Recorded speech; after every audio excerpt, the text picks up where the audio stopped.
O salmista pergunta a si mesmo: por que estás abatida, minha alma?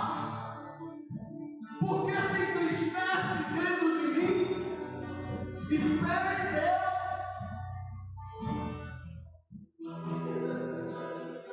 Esse é o problema. Esperar enquanto estamos no natural.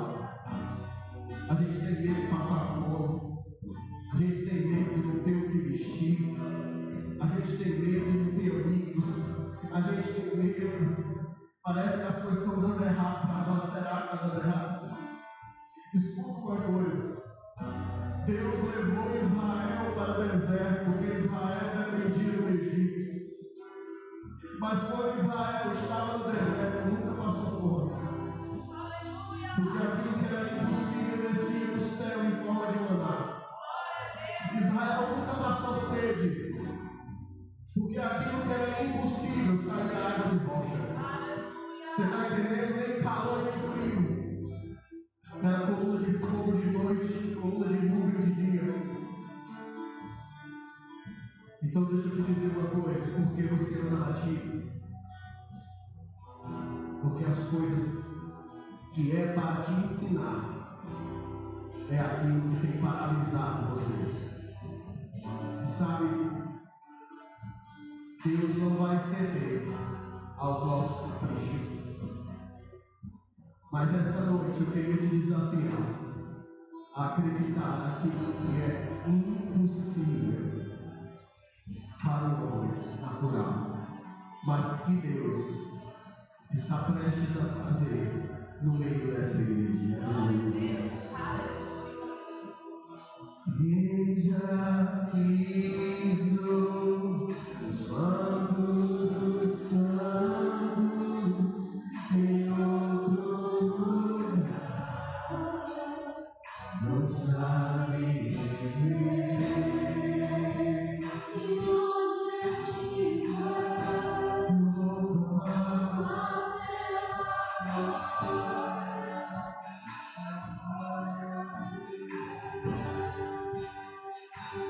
eu queria fazer algo diferente essa noite. Eu queria convidar você a orar com o irmão agora, 2 a 2. Você pode fazer isso? Ah, pastor, mas o nosso roteiro é fazer no fim do culto. Então a gente vai fazer agora. Deus está tocando no meu coração. Tem alguém que chegou pensando isso, tão abatido, e está precisando de oração. E eu queria que você pegasse a mão. Pode deixar lá, você pode pedir para os irmãos entrarem. Isso, comece a orar agora. Comece a orar, comece a dizer: Senhor, abençoa a vida desse irmão. Abençoa a vida desse irmão. Isso. Vai quebrando agora, vai quebrando toda a armadilha, toda a artimanha. Ó, George, vai lá. Ora lá com Jonas. Ora lá com Jonas. Isso, ora lá.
falar com você sobre força, sobre coragem, sobre ânimo, sobre transformação, sobre mudança de mente. Que você precisa tomar uma atitude de homem de Deus, de mulher de Deus, e começar a fazer até sem vontade. Porque os homens de Deus nunca fizeram cheio de vontades.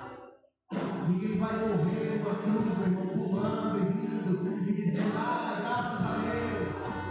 Não, alguém que vai morrer na cruz diz, se for possível, afasta de mim esse problema, essa dificuldade.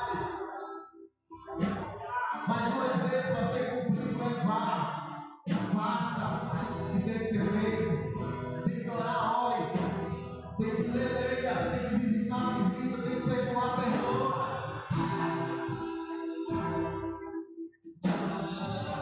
Sabe, o macumbeiro ele sai 12 horas da noite para fazer um trabalho com galinha preta, com cachaça, às vezes com uísque caro. Ninguém vai comprar um uísque, você vai comprar um litro de uísque hoje, R$200, R$100, e vai jogar no invisível, se não acreditar. Aí ele faz isso, e eu e você temos que aprender a fazer as coisas como Deus não faz. Temos que aprender a dizimar sem ter vontade de dizimar, a ofertar sem ter vontade de ofertar, a visitar o irmão com preguiça. O que é que você está falando? Eu estou falando de fé. Eu estou falando de fé. É começar a oração dizendo assim, Deus, me perdoa, porque eu queria agora me deitar, mas eu estou aqui de joelho. Sem vontade nenhuma, mas eu estou de joelho, porque eu acredito. Eu acredito que o Senhor está me ouvindo. E não é pela minha vontade, é pela tua vontade. Então eu estou de joelho para que a tua vontade seja feita. Você vai entender o que eu estou dizendo? Então a partir de hoje, começa a fazer a vontade de Deus e não a tua. Que as coisas vão começar a dar certo. A maioria das vezes, 99,9% das vezes, a vontade de Deus é contra a nossa vontade. 99,9% é contra a nossa vontade. Nos custa muito. Você está falando com o seu irmão, diga ele assim, começa a fazer a vontade de Deus. Vai dar a dica a ele, começa a fazer a vontade de Deus. E Deus vai começar a fazer conforme a tua vontade. Você entende isso? Faça a vontade de Deus e Deus vai fazer a sua vontade. Vamos para isso. Busca Deus em primeiro lugar. Pede a Ele conforme a vontade dele, que Ele faz a sua vontade. Se a sua vontade está dentro da vontade de Deus, que assim seja conforme o que você crê, em nome de Jesus. Você pode dar uma salva de palmas, em nome de Jesus agora. Isso, aleluia. Pode sentar no seu lugar. Que bom você estar aqui essa noite. Noite cheia de graça, noite cheia de unção de Deus. E eu acredito que Deus tem tanta coisa boa para nós esses dias. Mas a gente tem que aprender a fazer as coisas. É sem vontade. A gente acha que é mágica. Sabe o que a gente tem vontade? A gente tem vontade de ganhar de graça um passe livre para passar o fim de semana inteiro no Beach Park. Todo mundo tem vontade, de graça. Incluso a alimentação. Ó, coisa boa. Se possível, quiser pagar um apartamentozinho, passar o final de semana lá, tudo paga, tal. Isso é a nossa vontade. Agora, ficar de joelho no chão, de madrugada, quando não está conseguindo dormir, cansado, isso não é a sua vontade. Só pode ser a vontade de Deus. Alguém está entendendo? Pega o teu irmão do teu lado, tu está entendendo o que ele está dizendo? Aleluia. Que diante da vontade de Deus, sempre vai custar a nossa vontade. Sempre. Mas a palavra diz que poucos são aqueles que escutam, que ouvem a voz do Senhor.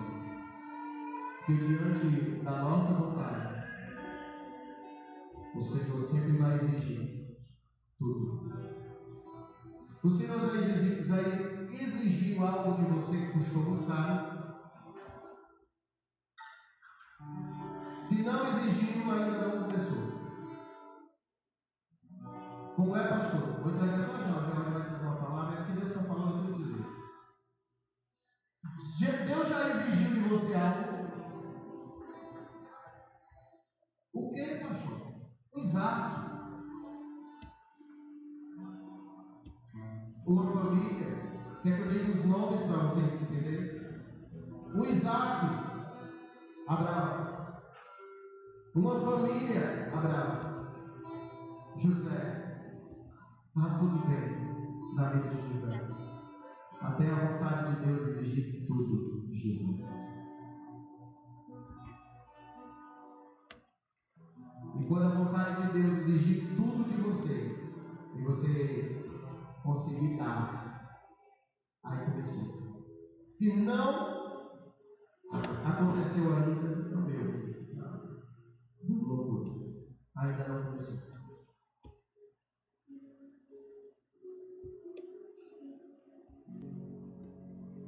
Quando eu me converti, eu nunca tinha passado dificuldade na minha vida. As pessoas falavam sobre fome, eu não sabia o que era isso. Quando eu me converti, eu quase passei fome. Deus seja tudo. Para me ter tudo, eu tive que dar tudo. Quando eu vim para cá, Deus exigiu tudo. E eu sei que se a gente quiser ir para a próxima fase, Deus vai exigir mais uma vez tudo. Porque sem tudo, você não tem nada. Quem está entendendo? Fala comigo, ou tudo. Não, fala, você está dormindo? Fala, ou tudo. Não, mais alto. Ou tudo, ou nada. Fica aí. Vamos orar para o Senhor, Pai. Nós abençoamos esse homem de Deus que vai trazer essa palavra. O Senhor ministra o coração dele de uma forma poderosa essa noite. E que diante do que Ele vem trazer para nós possamos ter um entendimento de que olha tudo não é nada. Isso em nome de Jesus. Amém. Amém. Dê uma salva de palmas, Jesus. Aleluia. Glória a Deus. Boa noite, igreja. Hoje eu fui comigo a falar sobre, a pregar sobre o livro de Filadelfia. É um único capítulo, então eu vou falar do livro inteiro.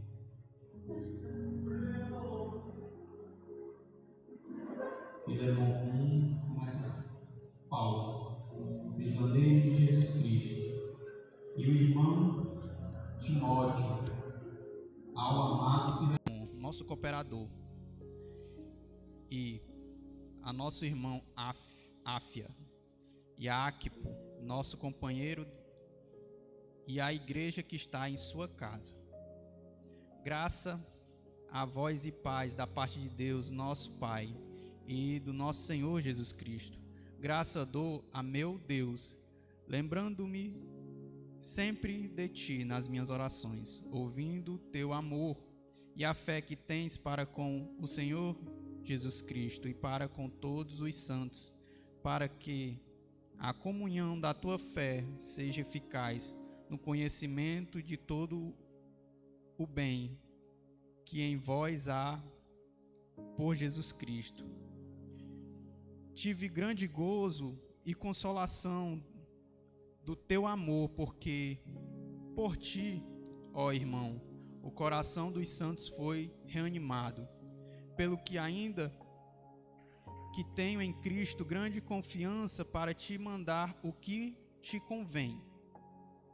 Todavia, peço-te antes, por amor, sendo eu tal como sou Paulo, o velho, e também agora prisioneiro de Jesus Cristo, peço-te por meu filho Onésimo, que gerei nas minhas prisões, a qual noutro tempo te foi inútil, mas agora a ti e a mim é muito útil.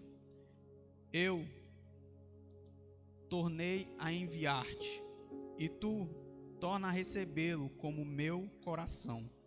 Eu bem o quis conservar comigo, para que por ti me sirva nas prisões do Evangelho, mas nada quis fazer sem o teu parecer, para que o teu benefício não fosse como por força, mas voluntário. Porque bem pode ser que ele se tenha separado de ti por um tempo, para que eu retivesse para sempre. Não já como servo, antes mais do que servo, como irmão amado, particularmente de mim, e quanto mais de ti, assim na carne como no Senhor. Assim, pois, se me tens por companheiro, receba-o como a mim mesmo. E se te fiz algum dano ou te devo alguma coisa, põe isso na minha conta. Eu, Paulo, de minha própria mão o escrevo. Eu o pagarei, para te não dizer que ainda mesmo a ti próprio a mim me deve. Sim, irmão, eu me regozijarei de ti no Senhor. Reanima o meu coração no Senhor. Escrevi-te confiando na tua obediência, sabendo que ainda fará mais do que te digo. E justamente prepara-me também pousada, porque espero que pelas vossos corações vós hei de ser concedido. Saúdem-te, Epáfras, meu companheiro de prisão, por Jesus Cristo, Marcos, Aristarco, Demas e Lucas, meus cooperadores. Graça de nosso Senhor Jesus Cristo seja com vosso espírito. Amém. Para começar essa pregação, eu vou precisar falar para vocês um pouco do Evangelho. Quero introduzir o Evangelho.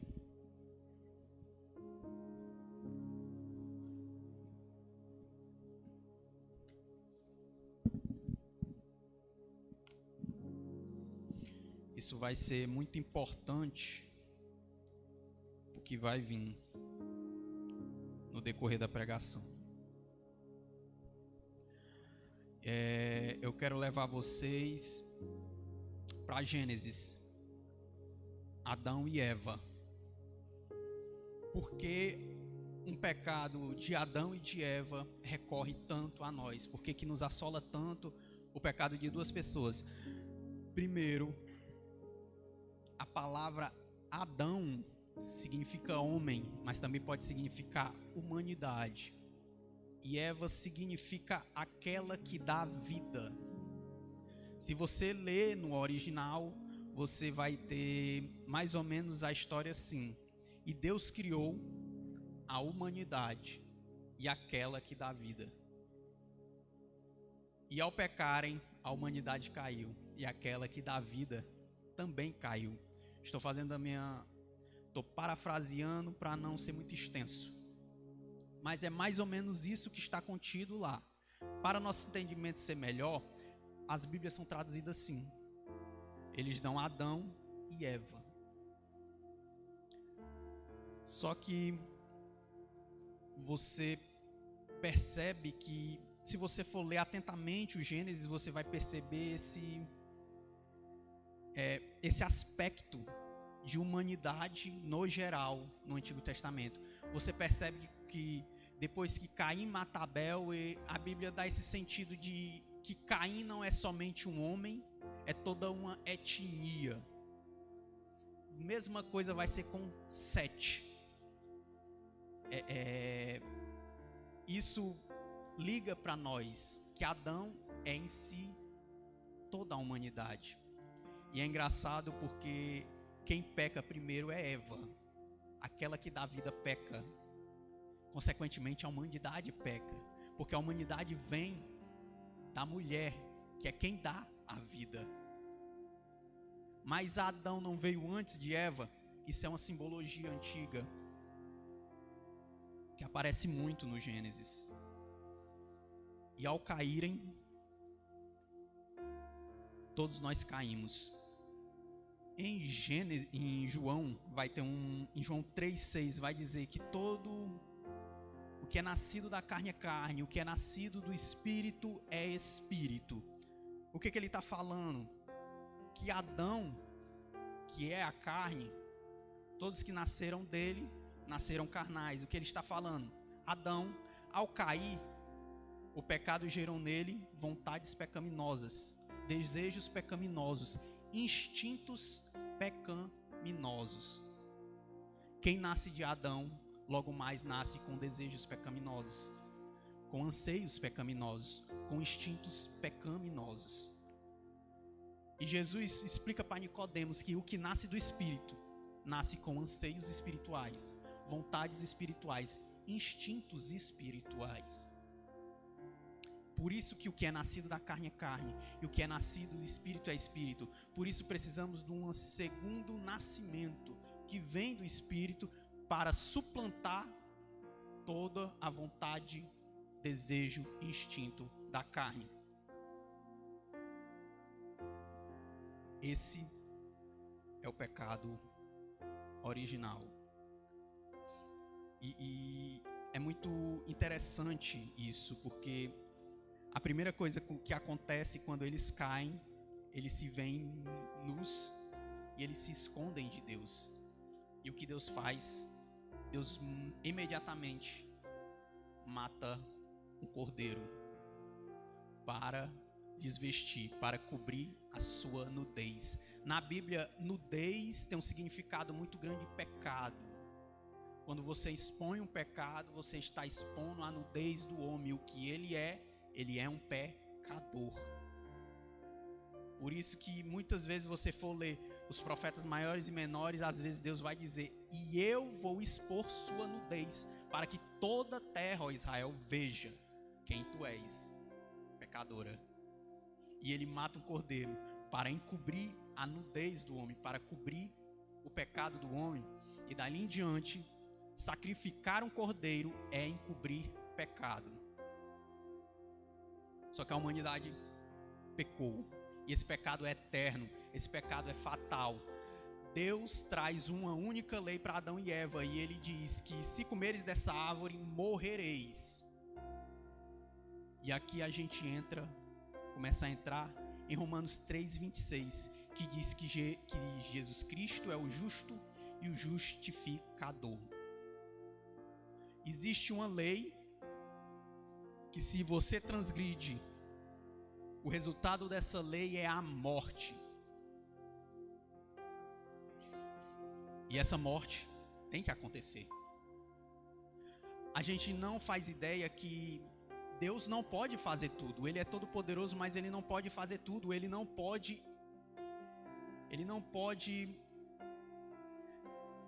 transgredir a lei que Ele mesmo fez. Ele não pode ultrapassar o limite que Ele mesmo impôs para si mesmo. E o que Ele disse? Que se comeres do frutos, morrereis. Então Adão e Eva tinham que morrer. A humanidade tinha que morrer pela sua transgressão. E por que isso não aconteceu? Imediatamente, naquele mesmo instante. A lei não dá data desse juízo. Então Deus pode postergar. E uma forma de postergar esse juízo, digamos que colocar uma validade maior nesse juízo, é o sacrifício das ovelhas. É imperfeito, mas temporariamente é uma solução viável. A gente pode simplesmente matar todas as ovelhas do mundo, e isso não seria o suficiente para encobrir o pecado de uma única pessoa, quanto mais da humanidade inteira, mas é o suficiente para postergar o juízo. E essa transgressão feita precisa ser punida. Nós brasileiros, a gente tem uma dificuldade de entender justiça. Deus é justo e a sua justiça tem que ser exercida. Porque se Deus não exerce sua justiça, que Ele mesmo disse que exerceria, Ele não é justo. Se Ele é justo, o pecado tem que ser punido. E não há salvação para isso.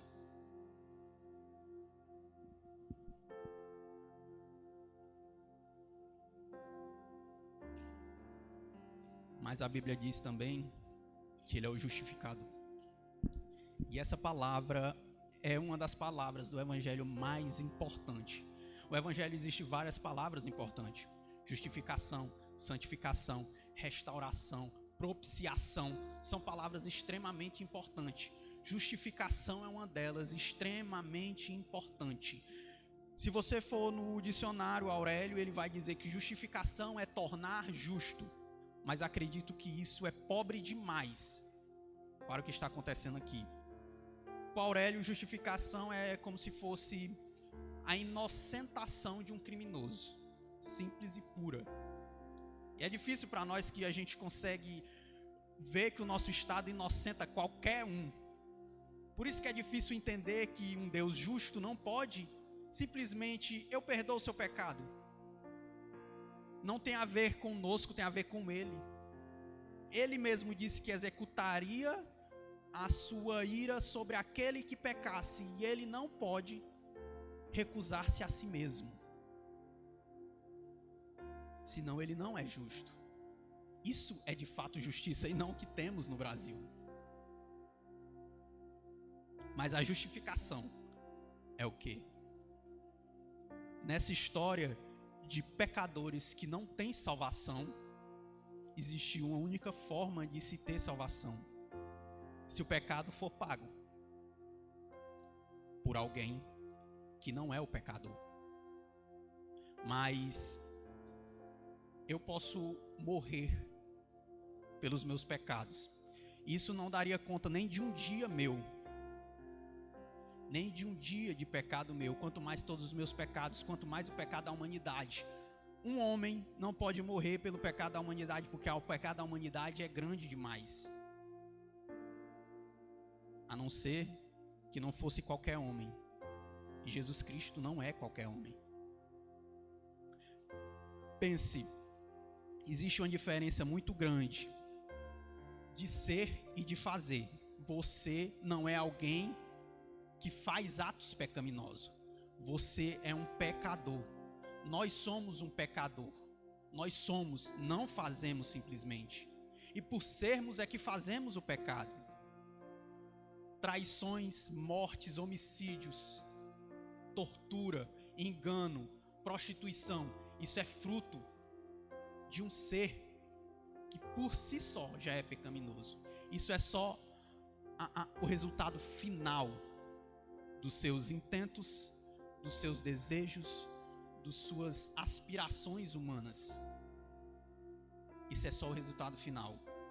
Isso só diz que existe mais em você do que aquilo que você mostra em termos de pecado, que as pessoas conseguem ver.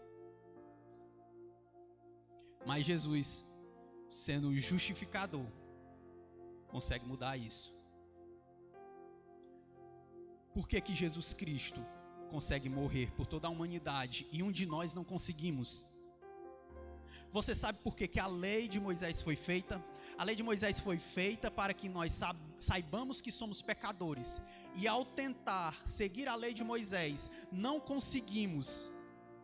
E ao não conseguirmos cumprir sequer uma lei de Moisés, se achegamos a Deus, para que Ele nos socorra pelos nossos pecados que nós não conseguimos parar de fazer. É por isso que Abraão foi justificado mesmo antes de Jesus Cristo morrer na cruz. A Bíblia diz que ele contemplou os dias que viriam, e ao crer isso foi lhe imputado por justiça, porque ele confiou que Deus é que é a sua salvação. Ele confiou que era em Cristo que viria a salvação.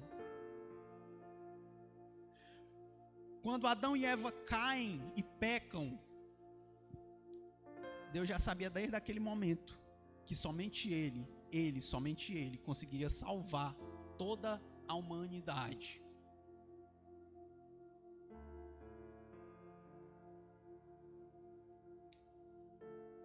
E a lei foi feita para isso, para você saber que você é pecador. E ao tentar cumprir a lei, não conseguindo, iria em desespero até Cristo, até Deus, para que Ele o salvasse de sua impiedade. Mas a lei também foi feita para outra coisa. Ela foi feita para ser cumprida por um único homem, Jesus Cristo.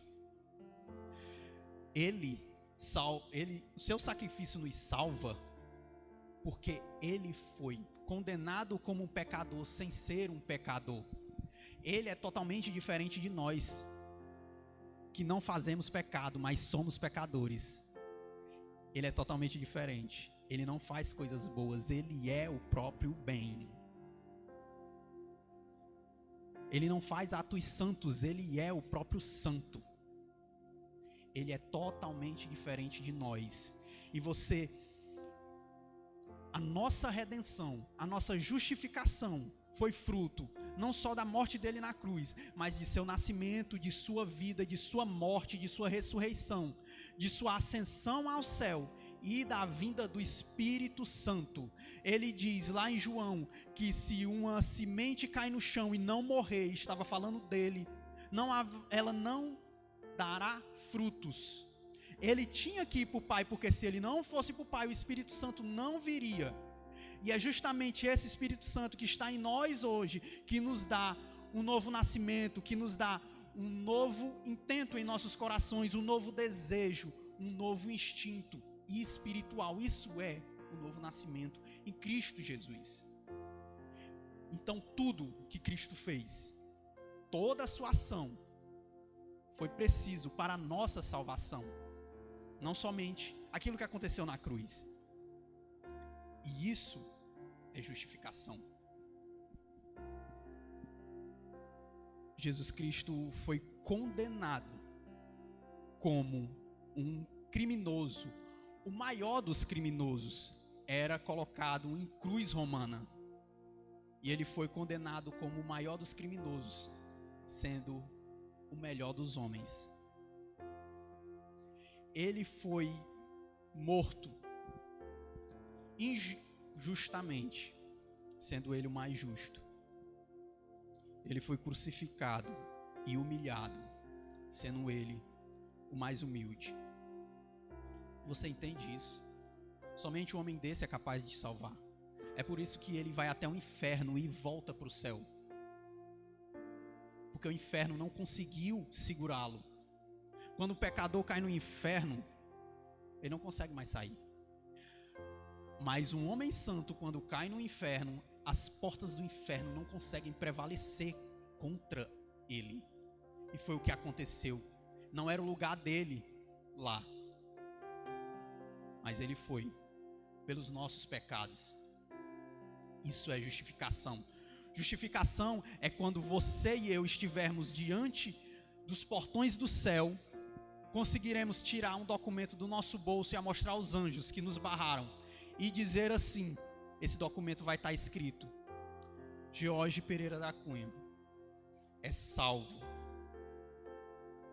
não por suas obras, porque ele não é capaz, é salvo por nenhuma dos seus feitos, porque ele não tem esse poder. Ele é salvo por aquilo que Cristo fez por ele. George está sendo salvo não porque ele fez alguma coisa, porque simplesmente nem sequer tinha nada para ele fazer, porque tudo que tinha de ser feito para a sua salvação foi feito na cruz. Toda a obra de salvação para te salvar já foi feito. Você não consegue salvar porque você não consegue seguir nenhuma lei, mas você também não consegue salvar-se a si mesmo, porque não tem obra no mundo que precise ser feita, porque toda a obra de salvação já foi feita em Cristo Jesus. Você sabe o que é chegar numa empresa para trabalhar e todo o seu trabalho já está feito? É impossível você fazer o seu trabalho nesse dia, porque todo o trabalho já está feito. É o que aconteceu na cruz. Todo o trabalho para a sua salvação já foi feito. Por isso você não precisa fazer mais nada para se salvar. Não só porque você não tem o poder, mas porque não existe mais nada para ser feito. E agora, você deve ser tratado como santo. Por aquilo, não por aquilo que você fez, mas por aquilo que Cristo fez. Cristo pagou os seus pecados. Você entende isso? A palavra diz que somos co-herdeiro com Cristo, significa isso. Na morte de Cristo na cruz, herdamos tudo o que Ele deveria herdar. Absolutamente tudo. Assim como Cristo merece entrar nos céus, nós entraremos nos céus. Assim como Cristo se sentará na destra de Deus Pai, nós sentaremos à destra de Cristo. Somos herdeiros de tudo. Através deles herdamos simplesmente tudo, toda glória, toda bênção, toda salvação. Você sabia disso, que existem bênçãos sem medidas para você, através da morte de Cristo na cruz, e muitas vezes a gente nem sequer abre a Bíblia para saber quais são.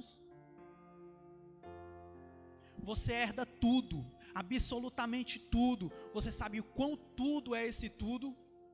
Você é chamado de filho porque Ele é filho. Você é chamado de amigo porque Ele é íntimo da Trindade. Você é chamado de irmão porque Ele é.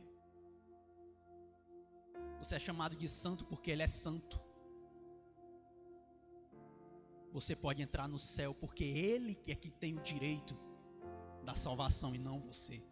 Isso é herdar tudo em Cristo Jesus na cruz. Você entende o que é isso? Isso é justificação.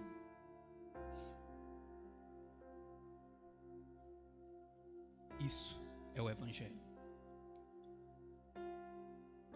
Quando Jesus vier, em um único segundo, teremos todas as respostas sobre a escatologia, sobre a vinda de Jesus Cristo.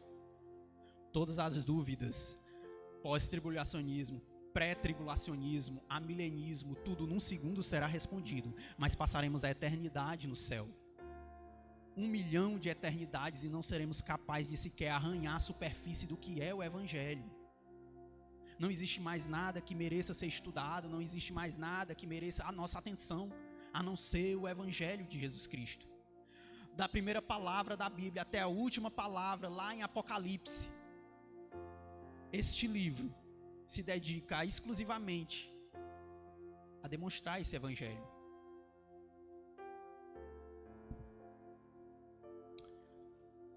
Agora vamos para o texto.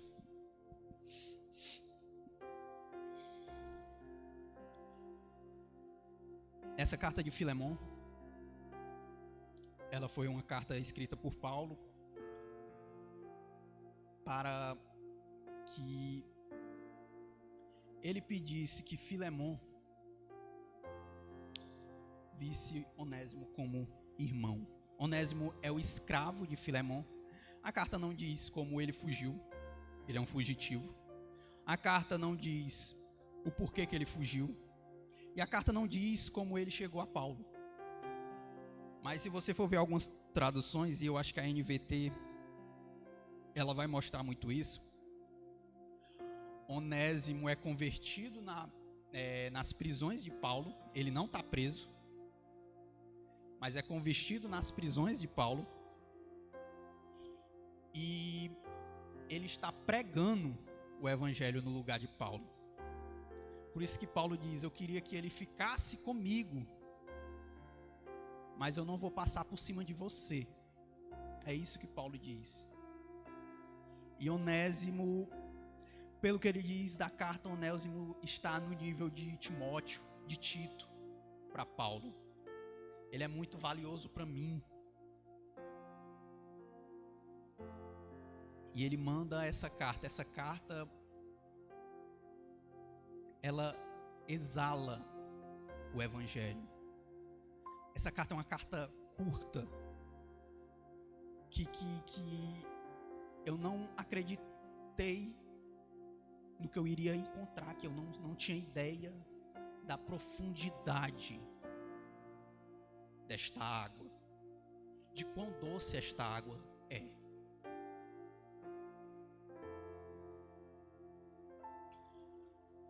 Paulo fala no 6, para que a comunhão da tua fé seja eficaz no conhecimento de todo o bem que vem de vós em Cristo Jesus.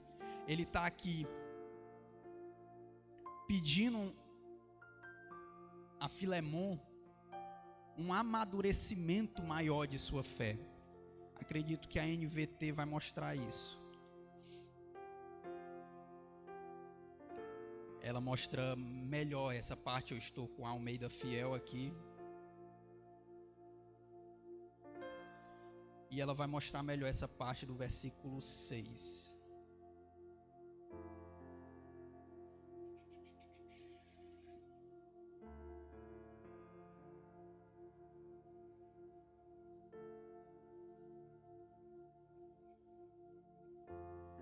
Só um momento.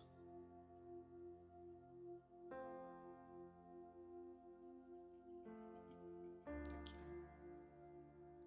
Ora, para que você ponha em prática a comunhão que vem da fé, à medida que entender e experimentar todas as coisas boas que temos em Cristo, à medida que entender e experimentar todas as coisas que vêm de Cristo. Seu amor, meu irmão, tem me dado muita alegria, o 7 diz, e conforto, pois a sua bondade tem revigorado o coração do povo santo. O que ele diz no 6? Ele diz que ele está dizendo, ele está pedindo para que Onésimo abra o seu coração para o que vai vir. Para que, se ele não for maduro, ele dê um passo de confiança e de fé a um amadurecimento maior do Evangelho em sua vida. E ele continua. No 10 ele vai dizer assim: peço-te suplico, na NVT, suplico que demonstre bondade a meu filho Onésimo. Tornei-me pai dele na fé, quando estava aqui na prisão. Onésimo não lhe foi muito utilizado no passado, mas agora muito útil para nós dois. Eu envio de volta a você, e com ele vai o meu próprio coração. Na Almeida Corrigida vai dizer assim, no 12, eu lhe envio como o meu próprio coração. Mas acredito que esse versículo 10 da NVT, que fala assim, suplico, seja mais adequado. Súplica, o que é uma súplica? É praticamente implorar. Paulo está se humilhando. Paulo, ele diz, eu tenho todo o poder para ordenar como apóstolo a você algo, mas eu não quero isso. Eu vou te dar, Filemon, a oportunidade de você ter frutos, para que o seu evangelho, para que o evangelho em você dê frutos em seu coração. Eu não quero que você faça nada por força, mas eu te imploro, receba Onésimo como meu próprio coração. Essa palavra coração no original vai ser entranhas. Por que eles falam de entranhas? Na época de Paulo não existia autópsia. Eles não sabiam o que tinha dentro do corpo. Mas sabia que numa guerra, quando se passava a espada na barriga de um homem, se saía entranhas. Então esse sentido de íntimo do ser humano vem da palavra entranhas. Esse coração é o íntimo mais escondido do seu ser, da sua alma. Eu envio como meu próprio coração. Ele está suplicando como um pai pelo filho. Filemon, eu estou te enviando meu filho na fé. o meu filho. Receba-o como meu próprio coração. O Marcílio tem uma filha. Acredito que a filha dele é o coração dele, assim como a minha. E o coração dele está neste momento nos braços de sua esposa. Você sabe o que profundidade disso? Ele está falando disso. O meu próprio coração, Onésimo. O meu próprio coração, Filemon, é Onésimo. Eu gostaria de mantê-lo aqui comigo, enquanto eu estou preso, por anunciar as boas novas. Assim, ele me ajudaria em meu lugar. Ele está pregando em meu lugar. Mas eu nada quis fazer sem o teu consentimento. Você, Filemon, ainda tem poder sobre Onésimo. Ao que parece, você perdeu Onésimo por algum tempo para ganhá-lo de volta para sempre. Isso é incrível. Ele já não é um escravo para você. É mais que um escravo. É um irmão amado, especialmente para mim. Agora ele será muito mais importante para você, como pessoa e como irmão no Senhor. Você entende, Filemon, que se Onésimo não fosse escravo e não fosse convertido, talvez ele fosse importante, mas não seria tão importante como agora. Ele só seria um não convertido, mas agora ele é um irmão em Cristo Jesus. A importância dele é imensamente maior. E Onésimo e Filemon, se você realmente é cristão, ao saber que ele é irmão em Cristo Jesus, o amor que está em mim florescerá no teu coração por ele. Portanto, se me considera seu companheiro na fé, recebam como recebe a mim.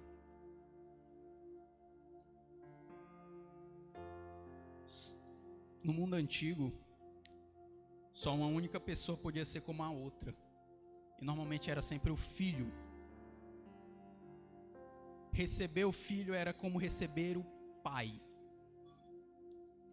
Você percebe o amor que exala dessa carta? Ele diz que é o filho dele na fé. Ele diz que é o seu próprio coração. Ele diz para recebê-lo como se estivesse recebendo a ele. Como é que Filemon vai negar algo assim? Paulo está se humilhando de verdade e ele continua. Se ele o prejudicou de alguma forma, ou se lhe deve algo, cobre a mim. Eu, Paulo, escrevo de próprio punho. Eu pagarei. E não mencionarei que você me deve a própria vida. Paulo disse, se ele te deve alguma coisa, cobre a mim. Onésimo é um escravo. Dependendo do que ele fez com Filemon, talvez ele mereça a morte. O que Paulo diz, eu morrerei por ele. Paulo está escrevendo e você vê que ele está sério, ele não está brincando. Ele diz, eu estou escrevendo de próprio punho. Ninguém está escrevendo para mim, é eu que estou escrevendo. Eu vou pagar, mesmo que seja a morte que ele lhe deve, eu vou pagar. E nem sequer me lembrarei que você me deve a vida. Assim, meu irmão, faça-me essa gentileza no Senhor. Reanime meu coração em Cristo Jesus.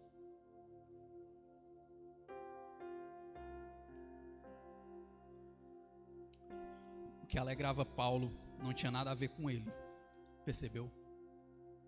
Reanime o meu coração, favorecendo uma pessoa que não é eu, favorecendo o outro.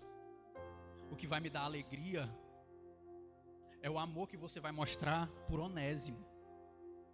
O que vai me dar mais alegria não é eu sair da prisão, não é eu ser absolvido, não é eu receber condolências, presentes.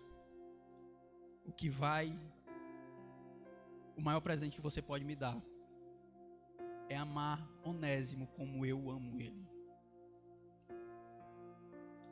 E ele tem a plena certeza que Filemon é um homem nascido de novo, um homem cheio do Espírito Santo, e ele fala: escrevo esta carta certo de que você fará o que lhe peço e até mais.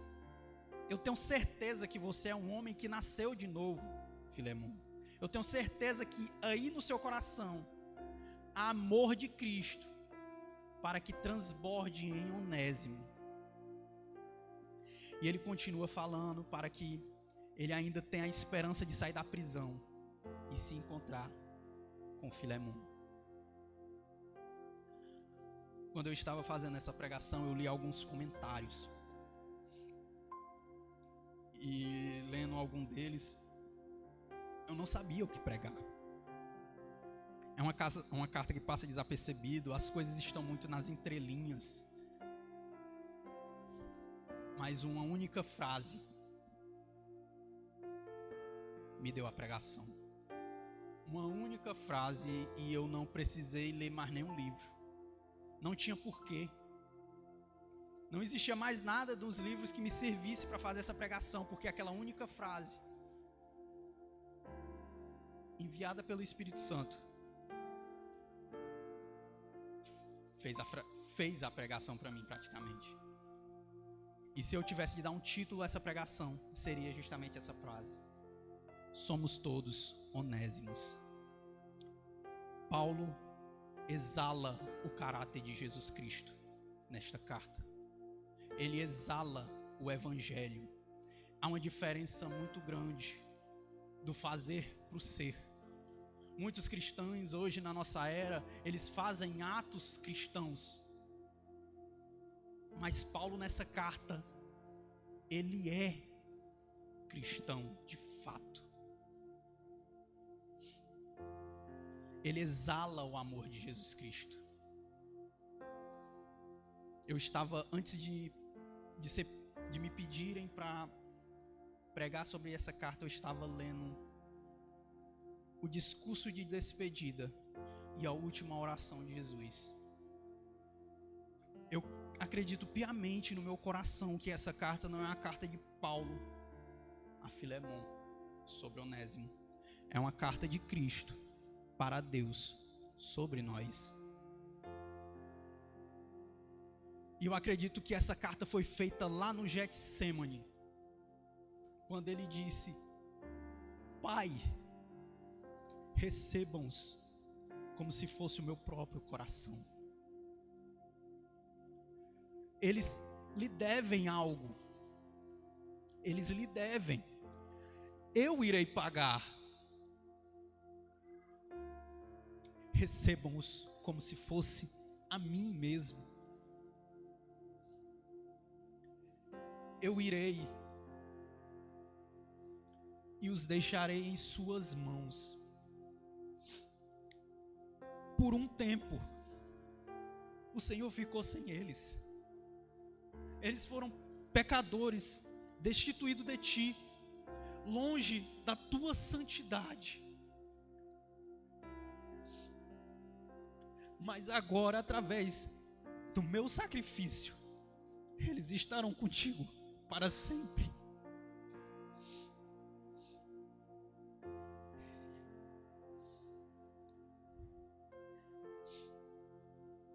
Não há nada que aqueça mais o meu coração do que o Evangelho.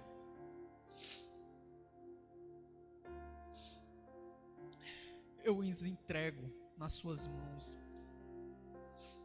Ele orou essa oração no Getsêmani. Eu os entrego nas suas mãos. O Senhor me deu e eu os devolvo. Cuide deles.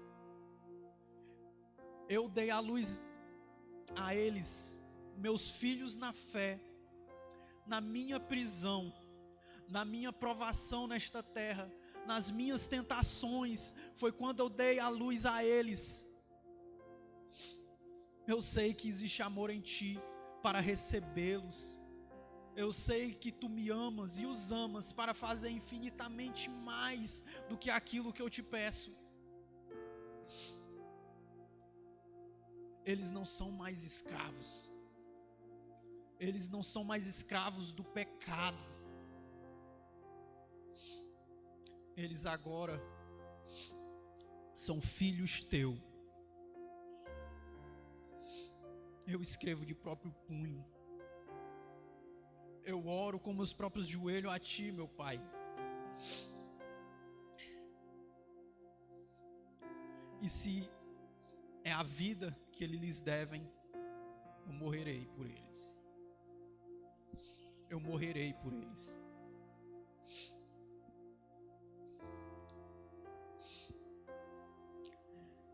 Essa carta tocou muito meu coração. Foi um rio de águas vivas que transbordou sobre mim. Eu não sei quem mais está sendo beneficiado aqui, se é eu ou se é vocês, mas eu amei essa carta.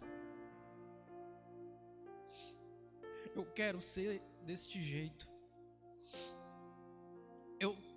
As minhas palavras às vezes são ásperas. Eu gosto muito dos profetas maiores e menores, e eles têm palavras sempre ásperas. Eu perguntei a Deus um dia se o evangelho era só isso, pregações ásperas. E ele me traz a carta de Filemon para mostrar o que é verdadeiramente ser um cristão, o que é verdadeiramente ser como Jesus Cristo. Paulo refaz aquilo que Cristo fez na cruz, refaz aquilo que fez no Getsêmani, porque ele é um homem nascido do Espírito, ele é um homem nascido de novo, é um homem que busca incessantemente Deus, e não se cansa, e não se conforma de ser quem é, ele quer infinitamente mais. E eu pergunto a vocês, vocês amam o seu próximo? Ou só são pessoas simpáticas? Vocês amam o seu próximo ou só amam as pessoas que não lhe causam nenhum dano, nenhum mal? Vocês são capazes de se sacrificar por alguém de verdade? Porque foi isso, eu estou falando desse jeito, mas é o que o Espírito Santo perguntou a mim. Estou pregando a vocês aquilo que o Espírito Santo pregou a mim.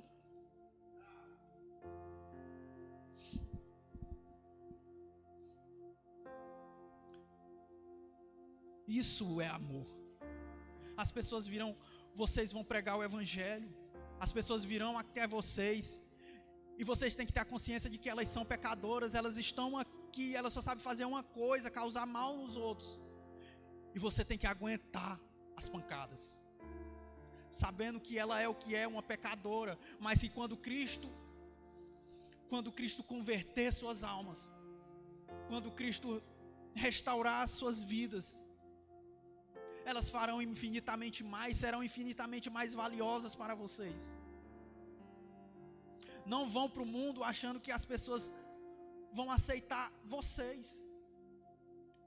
Elas vão lhe causar dano e vocês vão ter que aceitar esse dano. Por amor, vocês vão ter que aceitar esse dano. E não é um amor que você vai sair daqui dizendo eu vou amar. Você vai perceber muito rápido que você não vai conseguir. É um amor que você confia em Deus, que você vai ter por elas. É um amor que você vai ter que pedir incessantemente por Deus. Quantos de nós tem buscado o amor a Deus sobre todas as coisas, e o amor ao próximo como a si mesmo, como a si mesmo. Amar o outro como a si mesmo. Essa carta fala sobre escravidão. E Jesus Cristo não fala muito sobre escravidão. Ele não põe o ponto final nisso. Mas existem certas coisas que eu percebi na Bíblia que Cristo não precisa falar.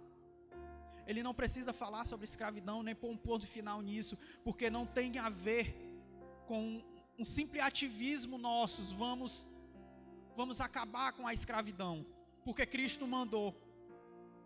Mas quando os seus filhos forem convertidos verdadeiramente através do Espírito, não conseguirão ver o escravo a não ser nada além mais do que um irmão. A escravidão acaba porque nós amamos eles como nossos irmãos.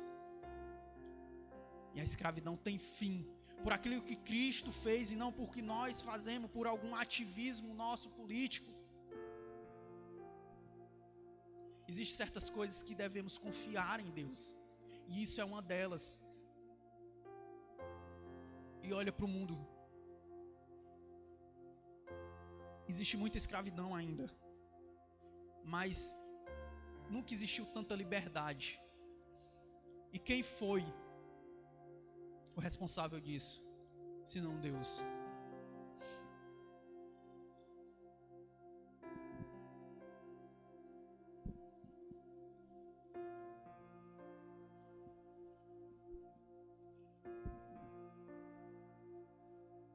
O que Cristo fez por nós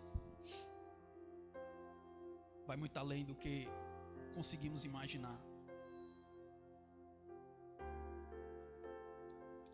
do que conseguimos mensurar. É algo grandioso e devemos buscar isso com tudo que temos, com tudo que somos. Devemos pedir incessantemente, nas noites, nas madrugadas, para que Ele nos revele cada vez mais o seu Evangelho, quem Ele é e o que Ele fez por nós. Somos todos onésimos.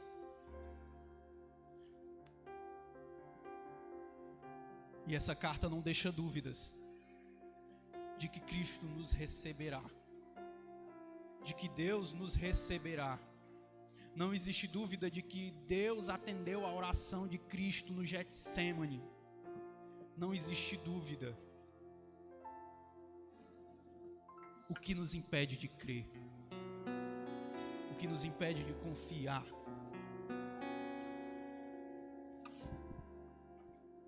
Amém.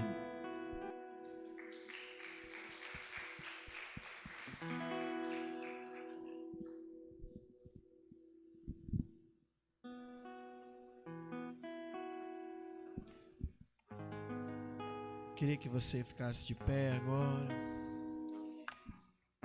Você baixasse a sua cabeça e fizesse uma oração nesse sentido. Senhor, aumenta a minha fé. Aumenta a minha fé, que eu consiga ver graça no Evangelho. Ver graça na vida transformada. De ter esse coração capaz de entregar amor pelo outro.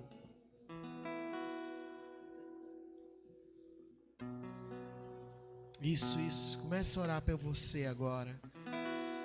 Para você elevar o nível da sua fé. E quando você começa a olhar para o Evangelho, você ardentemente tem vontade de aceitar Jesus de novo.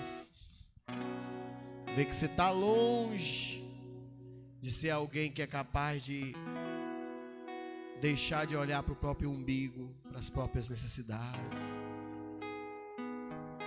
Você se magoa por isso, você fica chateado por isso, você perde amigos por isso, você se expõe por isso, e muitas vezes não é capaz de dizer: eu quero sofrer por alguém. E o Evangelho é aquele que se dá por amor. Isso, ore por você.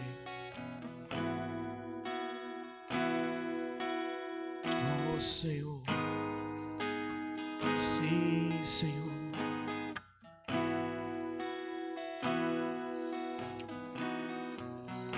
Não há outro lugar onde eu quero estar. Não há outro lugar que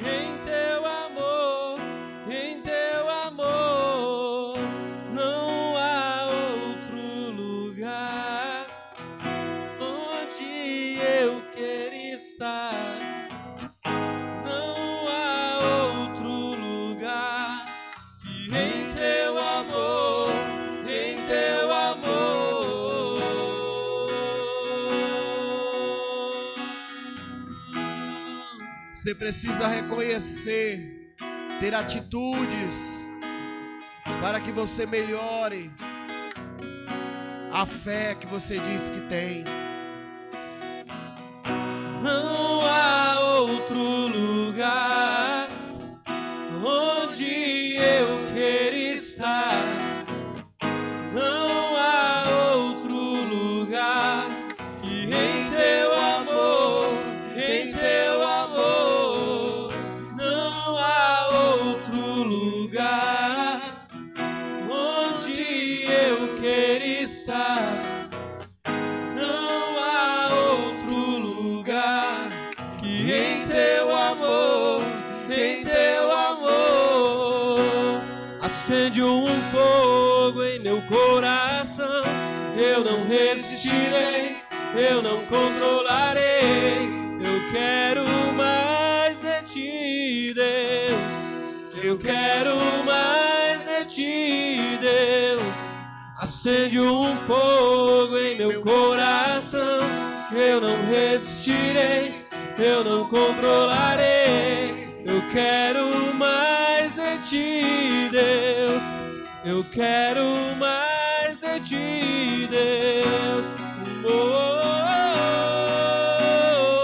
Acende, Senhor, uma chama de amor pelo próximo, uma chama de amor pelo outro, capaz de se doar, capaz de se entregar.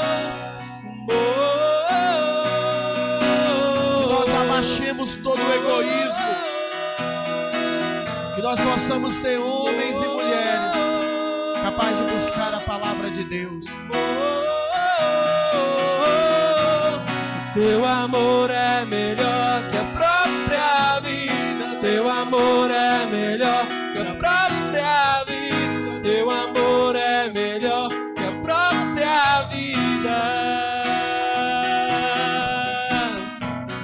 Teu amor é melhor que a própria vida. Teu amor é melhor que a própria vida. Que a própria vida. Queria que você convidasse seu irmão, sua irmã para orar agora. Vamos orar 2 a 2. Em grupo. 2 a 2 já fizemos. Vamos em grupo. Homens com homens, mulher com mulher. Procura alguém. Coloca essa pessoa no meio e começa a orar. Começa a declarar o amor ao próximo manifestado no meio da nave da igreja, do corpo da igreja. Oh Senhor, oh Pai Santo, diante daquilo que o Senhor quer fazer, diante daquilo que o Senhor tem vontade de fazer, que exista homens e mulheres capazes de dizer: eu vou, eu preciso ir, eu preciso enxergar que há necessidades, que essa vida, que muitas vezes foi uma vida que foi levada por tantas coisas, mas que precisa, em nome de Jesus, ser levada pelo amor da cruz, pelo amor do Evangelho. Isso, abra sua boca. Você está orando por alguém? Segura aí. Você está orando por alguém? Não fique só aí esperando a hora de ir embora para dormir, senão você perdeu o seu tempo vindo para cá. Abra sua boca agora, entre em concordância. Entre em concordância agora, em nome de Jesus. Eu queria que o Wilson entrasse no meio da roda dos homens agora e começasse a profetizar. Que a Geralda entrasse no meio da roda das mulheres agora. Isso. E começasse a profetizar sobre elas. Profetize. Fale que um rio corra no nosso meio. Que leve essa jangada. Que esse vento sopre e que mexa com a nossa vida de dentro para fora. E que haja algo novo em nós. Algo que nos incomoda de dia e de noite. Que tire o nosso sono. Que aumente a nossa fome. A fome de ouvir a tua palavra. Escreve em nós essa marca, Senhor, para que a gente possa tocar essa cidade. Escreve em nós essa marca. Uma palavra ecoando de dentro da nossa boca, curando enfermos, libertando de demônios, manifestando o ano agradável e aceitável ao Senhor. Começa a incomodar teu povo. Começa a incomodar teu povo. Começa a incomodar o teu povo. De dia e de noite. Que haja fome, fome, fome, fome, sede, sede da palavra. Fome da palavra, sede da palavra. Oh, xaralayala chorerere. Orecachoroyerere sitere. Oh, xaralayala chorerere sitere. Que haja fome, fome, fome, fome, fome, sede, fome, sede, fome, sede, fome de ações, fome de ações. Movimenta teu povo, movimenta teu povo, movimenta teu povo. Que haja em nós um incômodo, que haja em nós um incômodo, como uma dor que só sacia quando nós formos falar de Deus. Quando nós vier visitarmos a viúva, quando nós socorrermos o órfão. Oh, paralayala chorerere sitere. Que haja libertadores no nosso meio, que haja libertadores no nosso meio. Movimenta a libertação aqui agora, movimenta a libertação aqui agora. Acende a boca deles como uma espada desembainhada em chamas. Oh, oh, acima do entendimento, acima do entendimento. Oh, recacholoyelele sitere alabarana yala sorele. Oh, yaranabarana yala sorele sitere. Oh, movimentações, movimenta curas, movimenta libertações. Oh, sim, Senhor, levanta, levanta, levanta, levanta, levanta, levanta, levanta, levanta, levanta o caído, levanta o caído, socorre o que está aflito.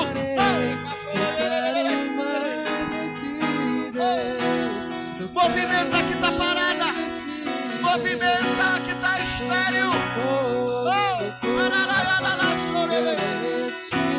Traz cura no nosso meio, traz cura no nosso meio, traz cura no nosso meio.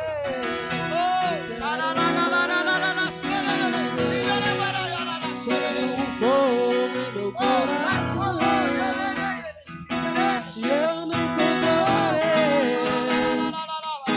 se te der.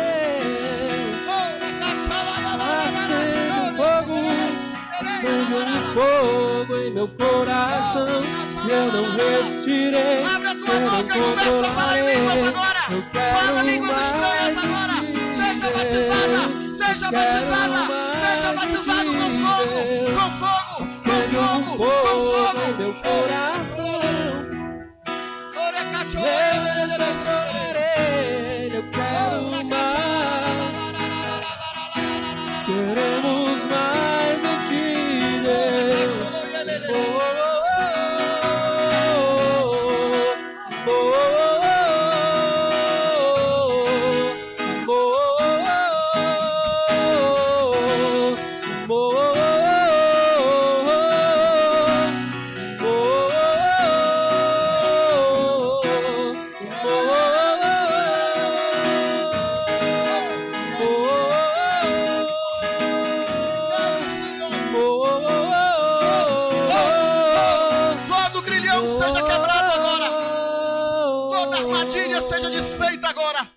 Todo laço do passarinheiro cai agora por terra, em nome de Jesus. Liberta essa mente, para que ela possa ser ativa na igreja, para que ele possa ser ativo na igreja. Deixa eu te dizer uma coisa: nunca se ouviu falar em um homem de Deus que paralisou porque pregou o evangelho. Pelo contrário, todas as bênçãos espirituais Todas as bênçãos físicas, materiais, espirituais seguem o homem e a mulher que pregam o evangelho. Se você for alimentar o órfão, Deus te dará recursos. Se você for visitar a viúva, Deus te dará recursos. Nunca se ouviu falar em parar.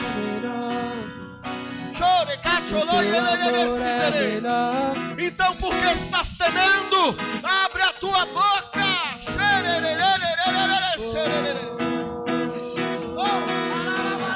Teu amor é melhor que a própria vida. Teu amor é melhor que a própria vida. Teu amor é melhor que a própria vida.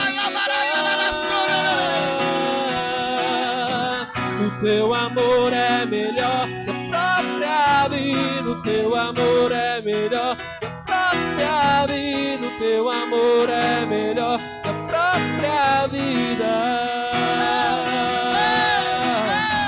O teu amor é melhor que a própria vida. O teu amor é melhor que a própria vida. O teu amor é melhor que a própria vida. As pessoas vão vir com fome para você alimentar. As pessoas vão vir feridas para você abraçar. Deus colocou uma responsabilidade no meio dessa igreja. E chegou o tempo da gente entender o porquê das coisas. E nós vamos ser aqueles que seremos usados para curar corações. Nós seremos como um lugar de cura, aonde os cansados vão vir. E talvez o que você esteja dizendo aí agora, como uma pessoa como eu, que precisa de cura, vai curar alguém, mas quem está falando de você, esse é o problema, é porque você pensa que é sobre você, e não é sobre Jesus. Paulo jamais faria aquilo por Onésimo, se não fosse Jesus. Ele aprendeu com Cristo a entregar a própria vida. Então, deixa eu te dizer uma coisa. Você vai se surpreender com você mesmo, porque você vai ter atitudes que você nunca tomaria. Você vai ter atitudes que você no seu natural nunca faria.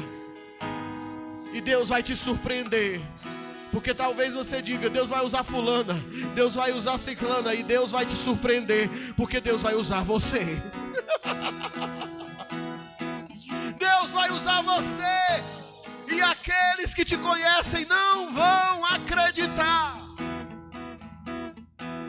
Mas chegou o tempo, assim diz o Senhor, que eu vos mostrarei porque que vos fiz conhecidos. Chegou o tempo de abraçar os cansados. Você está preparado para isso? Mas Senhor, como é que vai acontecer? A gente já está aqui há tanto tempo, já está aqui há 5 anos. Sei. O avivamento da Rua Azusa começou de uma hora para outra. Nunca se ouviu falar em um avivamento que não tenha começado em uma igreja parada. Mas quando Deus fala, assim será, assim será. E sabe o que cabe a nós?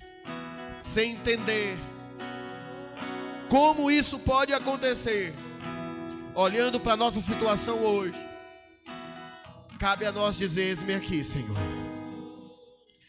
Você pode dizer mesmo sem entender, você pode falar mesmo sem ver como, mesmo sem dizer que está equivocado, não é comigo, eu acho que isso aí não é para mim não, é para você. Deus vai usar você para tirar gente de prisões que você estava antes. Deus vai usar você para libertar mulheres que estavam presas na sua mesma situação anterior. Deus vai usar você para curar feridos, quebrantados, aqueles que choram, Deus está colocando essa noite um lenço na tua mão. Você está escutando o que eu estou dizendo? Deus está colocando um lenço na tua mão para enxugar lágrimas. Enxuga e vai embora. Enxuga e vai embora, que o Espírito Santo fica curando do resto. O problema é que você quer fazer o trabalho de Deus, aí te machuca. Faça o seu trabalho, deixa Deus fazer o dele. Faça o seu trabalho e deixa Deus fazer o dele. Quando você sair de lá, falou, agora é com o Espírito de Deus. Você entrou lá, abençoou, agora é com o Espírito de Deus. O seu trabalho é abraçar. O trabalho de Deus é curá-la.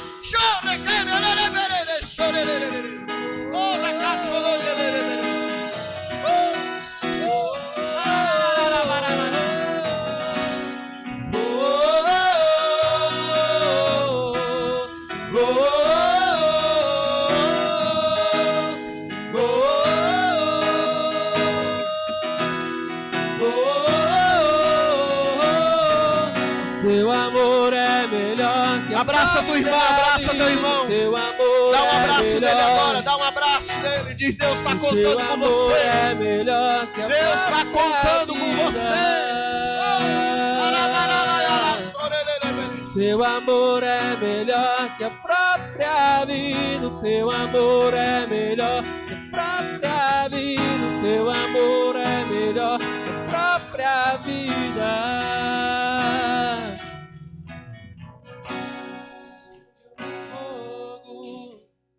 Eu não sei se você já sentiu essa emoção, esse sentimento, essa vontade de entregar a vida por causa de alguém. E algumas vezes na minha caminhada cristã eu falei essa frase. Eu disse: eu daria minha vida para salvar você. E depois eu dizia assim: eu tô doido. Como é que eu vou dar minha vida para salvar o cara lá? Cara na prostituição, o cara fazendo um monte de coisa errada, eu daria minha vida para salvar você. Um tempo atrás, recente agora, o Senhor falou para mim: não era você, era eu falando na sua boca. Eu dei a minha vida por ele. Você só refletiu, você só manifestou. Você é capaz de salvar quando você está em Jesus. Levante a mão para a sua casa, a gente está com um pouquinho de tempo agora. Mas abençoe o seu lar, Pai. Nós abençoamos nossa família. Nós dedicamos, Senhor, esse momento de oração pela nossa casa. Por aqueles que choram dentro da nossa casa. O Senhor tudo vê. E talvez emboscadas tenham sido feitas para esses dias, para tirar a vida de alguém da nossa casa. Mas nós repreendemos pelo nome de Jesus. E nós destronamos toda ação do inferno. E nós invocamos o céu a favor da nossa casa. Que haja cura, que haja libertação, que haja transformação dentro da nossa casa, em nome de Jesus. Você crê? Diga: eu e minha casa serviremos ao Senhor. Queria que você que vai ofertar, que vai dizimar, pegue seu envelope agora. Lígia vai colocar o Pix aqui nas TVs. Se você quiser fazer pelo Pix. E eu queria que você orasse pelas suas finanças agora. Eu acredito que o reino de Deus é aquele que traz abundância, para que a gente possa ajudar. Quando Jesus viu aquela multidão, Jesus disse assim: eu não vou despedir esse povo com fome. O que é que vocês têm? A gente tem pouco. 5 pães, 2 peixinhos. Jesus simplesmente abençoou e alimentou a multidão que sobrou. Talvez você tenha pouquinho, você receba pouquinho, mas é pouquinho até Jesus abençoar. Você sabia disso? É pouquinho até Jesus abençoar. Depois que Jesus abençoa, não é mais pouquinho. É transbordar. É provisão, é multiplicação. Você crê? Então levante seu dízimo, levante sua oferta, ou levante a sua mão, você que fez durante a semana também. Ore agora e diga: Senhor, está Está aqui aquilo que para mim é pouco, mas é a semente que vai fazer dar muito fruto. Porque existe um desejo no nosso coração de ajudar. Então, em nome de Jesus, eu semeio na tua casa, porque é o melhor lugar para semente, em nome de Jesus. Pode vir, traga seu envelope, traga seu dízimo, traga sua oferta. Nada vai roubar tua glória, tudo veio de ti, tudo volta pra ti. Nada vai roubar tua glória, nada vai roubar tua glória, tudo veio de ti, tudo volta pra ti. Tem alguém que precisa ser ungido por enfermidades? Venha. Se você precisa de oração e unção, porque está passando por alguma enfermidade, sai do seu lugar agora e nós vamos ungir você. Queria que você colocasse as mãos na sua mente agora. Aí estão as batalhas. Você pode apresentá-las agora diante do Senhor. Apresente-as diante do Senhor e diga: aqui está as minhas batalhas, as minhas lutas, a minha dificuldade, os meus problemas. Então, o que Ele pode fazer? Oh Senhor, em nome de Jesus.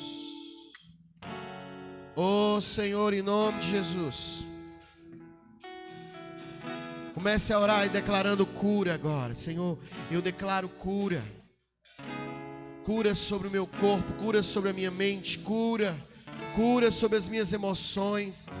Pai, eu declaro cura. Eu declaro cura em nome de Jesus, para que se manifeste a tua glória. Cura-me. Você pode dizer isso? Você crê? Você crê?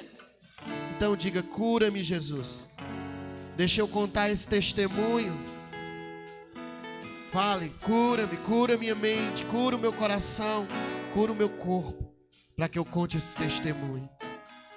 Receba o fruto do Espírito Santo, que é paz, longanimidade, bondade, domínio próprio, temperança, mansidão, autocontrole. Levante suas mãos para o céu agora e diga: eu recebo autocontrole para não estragar aquilo que Deus começou a fazer. Diga: em nome de Jesus, eu abençoo você, eu abençoo a sua casa, eu abençoo a sua família, eu abençoo a tua ida, a tua volta, eu abençoo os teus caminhos.